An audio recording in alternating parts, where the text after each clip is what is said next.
Get out of the way. This was one of those nights for sure. That was incredible. Speaking of get out of the way, I don't want to wake up from this Sam Hauser dream. I'm kind of waiting like one day, all of a sudden, like it's just going to not be this way. But like he's legit automatic. He's friggin' automatic. I said it at the beginning of the year. He's going to shoot. Even his missed shots are pretty. Like, he's going to shoot friggin' 50% from three. My question is, like, there's no stopping this, right? It's not like you can play the Celtics and be like, let's key in on Hauser. Like, that's just how it's going to be. If he's out on the floor and he's out there, when you have, and again, typically he's been playing his minutes with that Brogdon, Tatum, White second unit lineup, and you've got the ball whipping around the paint, and you've got guys who can attack the paint. He's just open, and that's it. I mean, the fact that he can get 12 threes off, and they were clean looks, is just insane that he's going to get that many opportunities when he's out there to score. And, like, he's not just there. Like, we talked about it back with Nesmith, right? The Nesmith minutes when he was out there. And Trigger warning. You can't just say that name and not expect people to react. But here's the thing with Nesmith that would drive us crazy, right? Nesmith would be out there, and the one thing he's supposed to do is be able to shoot. And the reality is he couldn't, and it's possible that he never was really as good a shooter as we thought. Celtics kind of, bought into something. It was fool's gold, small sample size. Doesn't matter. They thought he could shoot. And supposedly in practice, he was in lights out, the best practice shooter they had on the team. Then they put him out there and never, ever, ever, ever, ever work the ball around to him to get a shot. So he'd literally just run around like a lunatic for 8-10 minutes, just slamming into people, doing crazy things, and none of it involves him doing the one thing he's supposedly out there to do, which is catch the ball, shoot the ball. And we're like, what the hell is he out there for? And then Hauser goes out there and he's like, just having a big, bing, bing, bing. I'm just going to sit back here. That's what you're supposed to do, right? But I never understood it. Like, I never understood why they didn't do it with Nesmith in the limited time. Hauser's not just out there and they forget about him and Jalen and Jason put their head down and dribble. They're looking for him all the time. Like, as soon as they see he has a little daylight and somebody helps off of him, guys are immediately looking to see where he is to get it to him. He's a legit weapon. Right, but he's also constantly looking for just great shots overall. I know the majority. Yeah, the other problem is Nesmith just stand next to Jalen Brown and be like, "Are you going to pass to me?" He's like, "No, you're right there. Hauser's moving. Like, clear out, man. Go somewhere else. I'm here. Go roll around in the mud over there."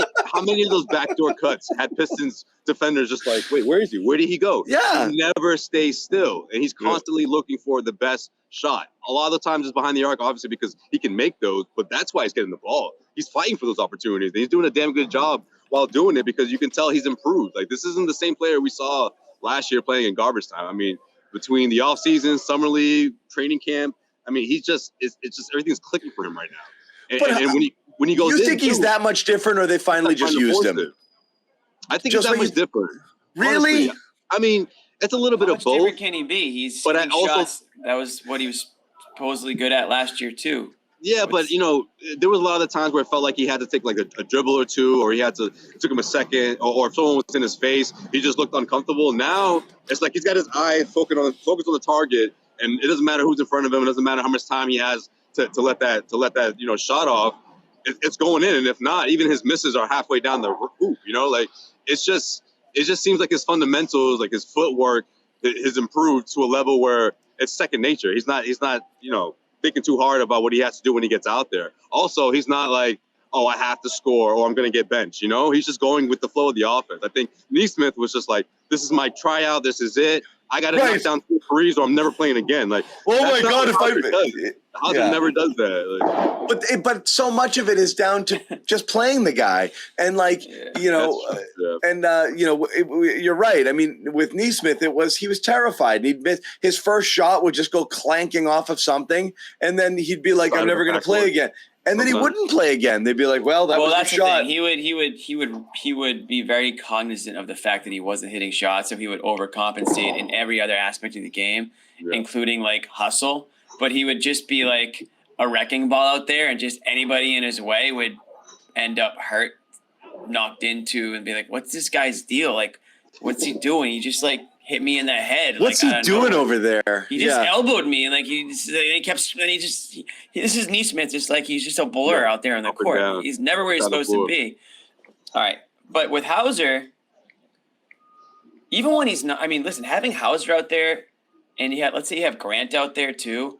I mean, those guys are opening up the floor like crazy for guys like Tatum and Brown, because you eventually, I mean, they're obviously leaving Hauser open, but eventually, if Hauser and Grant Williams are hitting 3-pointers at the clip that they are, if they continue to do that, defense is going to have no choice but to, shade a little bit further over to them, which is going to allow guys like Tatum and Brown to get to the hoop, to get their mid-range shots up, and just like prevent the double teams. Like, there's so many different things you can do with a guy like Hauser out there hitting these shots. I mean, listen, 50% is obviously unattainable, but there's no reason to believe he's not going to be above 40% this year. I mean, right? I mean, that would him and Grant. I mean, if those guys are shooting it at that clip, it just makes things a lot easier, I feel like, for Tatum and Brown to find other ways to score, to find themselves in more one-on-one situations, and then to dish and drive and dish. So, same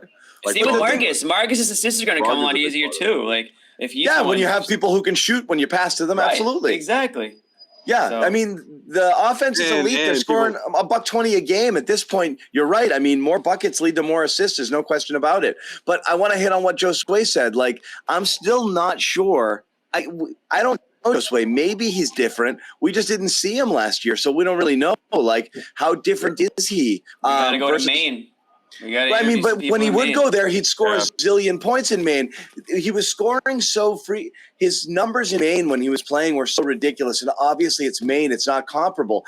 But then you just watch the guys that they had here with Romeo and Neesmith and this desperate need for a wing scorer, and you'd put them in there, and those guys would just be so disappointing so consistently. And people were begging for it. Like, why not just give this guy a shot? And we're like joking about it. Like, he must be so bad and so slow and so unplayable on defense that he's never someone that they could ever use. Then all of a sudden, they're just like, no, Hauser's a big part of what we're doing. And we're like, what? So, like, I didn't believe it. And then he's out there and he, like, looks terrific. And it still blows my mind why this guy wasn't given an opportunity. I'm going to put something up from one of our Twitter users. 3-Sam, how to have a 3-Sam? Why not? Whoa! I know, right? Oh yeah, okay. Jim, you weren't there. Yeah, Saturday. That's his new nickname for now, at least. I'm just under the graphic. Under the Monitor Celtics highlights, a Twitter follower submitted this, so I'm putting it up there. Jimmy thought that was him for a second. He thought that was his face for like 1 second. 3-Sam is the. We were looking for the nickname, and 3-Sam, I think, so far is the clubhouse leader. 3-Sam, I kind of like that. There's been a couple people. I think somebody even paid John to get their. People could have sworn I saw like a $2 there. Somebody wanted. People thought that was too risque for the Garden Report crowd. I'm sorry for our young viewers. Sorry. I'm sorry, Deuce. Sorry, Deuce. It's a home 10 o'clock. It's a home game. Deuce saw that. Sorry, buddy. 3-Sam. I gotta keep it clean for Deuce. The West Coast road trip. You have to wait for that. Right. Get that kind of content. Yeah, gotta keep it clean. No, John, I do think it's relevant for sure. I mean, obviously Malcolm Brogdon helps that. Someone like Hauser who can make things easier, him getting his touches and getting his shots and his good looks. But I also think it's him. I also think he saw the green light when he found out Danilo Gallinari is going to be out. I mean, let's face it, whether this was going to happen regardless, if Gallinari's healthy, I think it would have at least delayed this, right? Hauser would have took him a moment. It would have took him a while to sort of impress the head coach and into thinking that he deserved minutes. And I think this made the path a little smoother for him to get minutes and obviously prove himself. And he's all of a sudden one of the best 3-point shooting, players in the NBA, 11 games in the world, right? World-class shooter. It's insane. But like guys like him are the reason why the Celtics offensive rating is tops in the league right now. It's why they're scoring 120 plus points. It's obviously Tatum and Brown being Tatum and Brown, but you're not doing it without the complementary players. A couple people here. Less people now. Did you guys talk about Sam Hauser? Sam who? We haven't. Wow. Well, what did he do tonight? Oh wow! I hate you, Jimmy. This is something. Did any one of us really? Who had the most Hauser stock on this show? I don't know. You? But I didn't have a lot. I don't think I had any a of little us bit. had enough. We Not we enough, all though. kind No, of not enough. undersold that. Definitely did not have enough. Well, whose fault is that? The Celtics hid him last year. They hid him from us. They said he wasn't ready to play. They kept the training wheels on him up in Maine. You know, this is the thing about him, though, that I find interesting. When you look at what he's doing, he's making open shots. At what point our defenses are going to accept the fact that he's kind of out there to make shots? You might want to get a hand in his face. You might want to get in his zip code when he has the ball in his hands. I know Tatum is great and Jalen is great, but at some point, when are you going to put some respect on Sam Hauser's game defenses? What are you going to do, though? Like, you're not going to dedicate. You just have to play your game. You've got to collapse on the guy, on Tatum. They could do what they did to Grant, run him off the line. Yeah. Right. That's what I'm saying. I mean, they're not even doing that, though. I mean, he's literally catching the ball. They're not moving. And what is he going to do? He's going to raise up and do what he's paid to do, knock down shots. I'm shocked that we're 10 games into the season and not a single team has made any type of adjustment. That's what I mean. I'm worried that one day we're going to wake up and everyone's going to be like, oh, yeah, we can't let Sam Hauser do that. And it's just going to stop, But I just don't know that it will because, again, if you have an offense that has guys, and especially in that second unit, you're playing against a lot of times other teams' second units. You've got, Brogdon, who's totally fine, by the way, Sherrod. You've got Brogdon out there who's running the offense and getting into the paint and drawing attention. You're almost always playing with Tatum, so you have to give him extra attention. Like, you're just you'll swing it to open shooters. I mean, even last year they would have guys open. They just couldn't hit shots the same way that Hauser could. So you're right. You have to worry about it, and they have to do something because it's automatic. He's a freaking 50% 3-point shooter, and I think he will be for the rest of his life if he keeps getting looks like this. Yeah. But he did show a couple of things in this game that were a little bit different. Those little baseline, I call them the Avery Bradley plays, where Tatum just found it for just layups because teams are so damn worried about him behind the 3-point line that they're not paying attention when he's moving without the ball. I don't get this one. I don't either. Spaghetti house? Is that supposed to be spaghetti sauce? Spaghetti house. Hey. What are you doing, Jimmy? I don't know. You're not going to beat 3 Sam that you guys No, 3 Sam's great. No. We haven't even put anything up on that picture.